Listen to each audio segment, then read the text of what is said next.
I thought commercial real estate was only for millionaires, and I was dead wrong. I still remember standing in front of my first office building, terrified that I was in way over my head. I didn't come from money, I didn't have a trust fund, and I sure as hell didn't have 7 figures in the bank. But once I learned a simple way to structure the deal, that same building became the foundation for my entire $75 million portfolio today. So in this video, I'll show you exactly how I do it and how you can too, even if you're not a millionaire.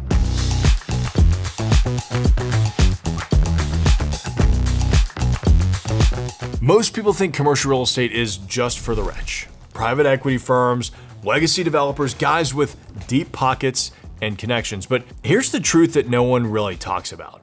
Regular investors break into this space every day. Not because they've got millions, but because they understand how to structure a deal. They know how to leverage financing, bring in partners, and stack the capital the right way. And the crazy part, those same strategies are available to you right now if you know how to use them. Commercial real estate isn't about how much money you have. It's about how you pull what you have together. So let me show you exactly how we structured a deal like this, even without millions in the bank. Last year, I partnered with my buddy Jacob. He owns a moving company called Sixth Man Movers here in Nashville, and we bought a failing self-storage facility just north of where we are right now, north of downtown Nashville in Madison. Now, I say failing, but that's actually where the opportunity was. That's what I go and look for. This property was neglected. The occupancy was fake, and the systems were a total mess. The seller told us it was 95% occupied, and day one, when we took over, it was really closer to about 58%. Now, most people would have run the other way and probably hired attorneys and sued the seller, but we saw the upside and didn't want to waste our time. So here's how we made this deal happen. We bought the property for $1.7 million. To fund the deal, we raised capital from a small group of investors, I think like 4 or 5 total. Then Jacob and I each put in some of our own cash as well, and we signed on the debt. He runs the operations, I structured the deal and led the raise. That's the power of the right partnership. We didn't need millions of dollars. I didn't need $1.7 million in cash. We just needed the right plan and the right team. And because Jacob owns a moving company, he already had customers who needed storage. That gave us a built-in tenant pipeline from day one.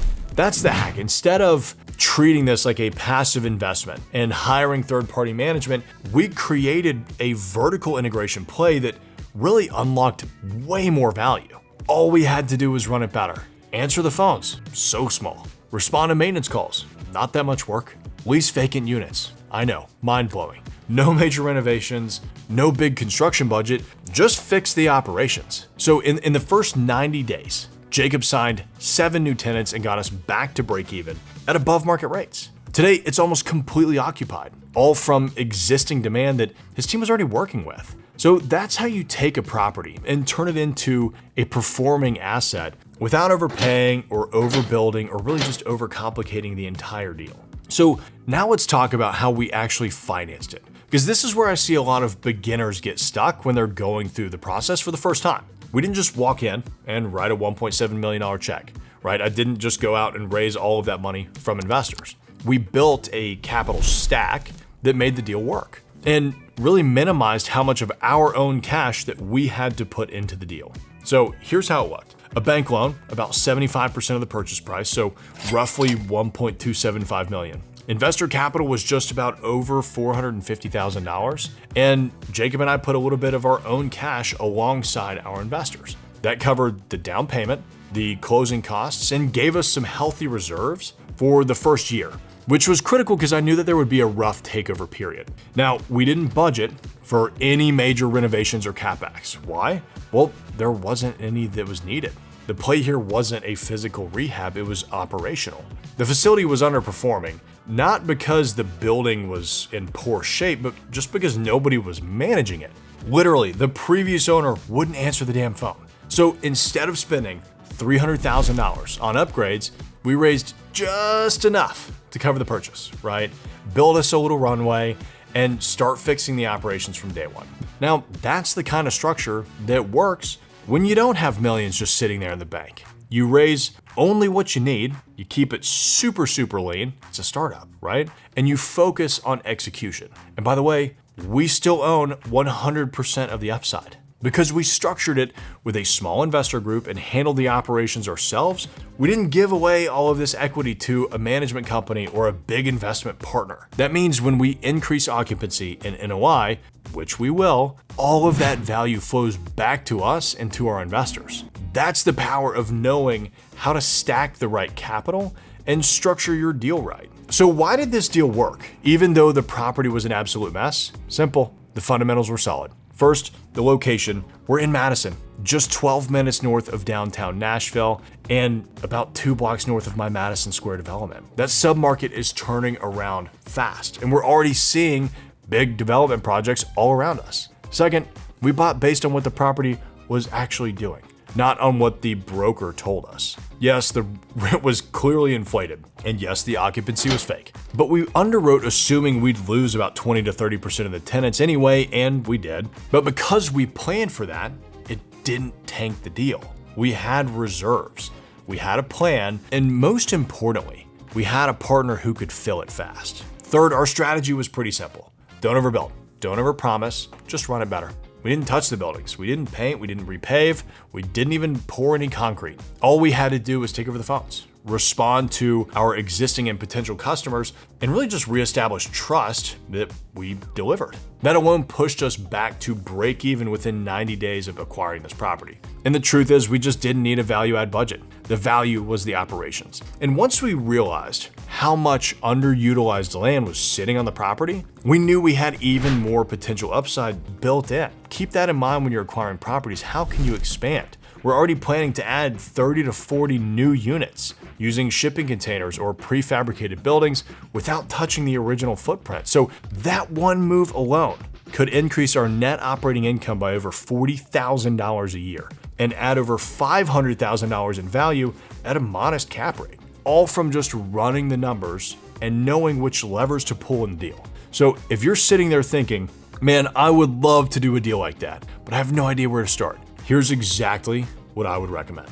Step number 1, look for small deals in overlooked areas. We weren't chasing a trophy asset. We weren't at the corner of Main and Main. This was a beat-up facility in a transitioning neighborhood, and that's where the upside is. Step number 2, build your capital stack before you need it. Talk to local banks. Learn about SBA or conventional loans. Start planting seeds with investors who would be interested in 10 to 12% returns. Step 3, find an edge. We had Jacob, owner of Sixth Man Movers. That company has built-in demand. What's your edge? Maybe it's marketing, maybe it's management, maybe it's access to deal flow. Just play to that. Step number 4, underwrite for reality, not a pro forma. Assume some tenants are going to leave when you take over. Assume there's some deferred maintenance, which there will be. Assume operations are worse than advertised, because they probably are. If the deal still works after that, you're being conservative in your underwriting, then you've probably got something. Step number 5, just keep it simple. We didn't build, we didn't renovate, we didn't gamble. We just improved occupancy and operations. That's it. We're not even a year into it yet. Commercial real estate doesn't have to be complicated. You just need the right deal, the right partner, and a structure that fits your strategy, not the other way around. Now, if you're thinking, that sounds great, but I still wouldn't know where to start, that's exactly why I created the CRE Accelerator Mastermind. It's a step-by-step system that I wish I had when I was first getting started in commercial real estate. And it's already helped people just like you close their first deals way faster than they thought possible. Take Joe and Matt. When they joined, they figured it would take years to get their first deal done. Instead, 103 days. They currently hold the record for the fastest deal done in the group. They raised capital for the first time from their investors and saved $72,000 because I showed them how they could structure this deal creatively. And now they're not guessing anymore. They've got confidence, they've got a track record, and they're stacking more deals. So if you're serious about breaking into commercial real estate, the link to the mastermind is in the description below, and you need to watch this video next on how to structure real estate deals with investors and actually raise the capital.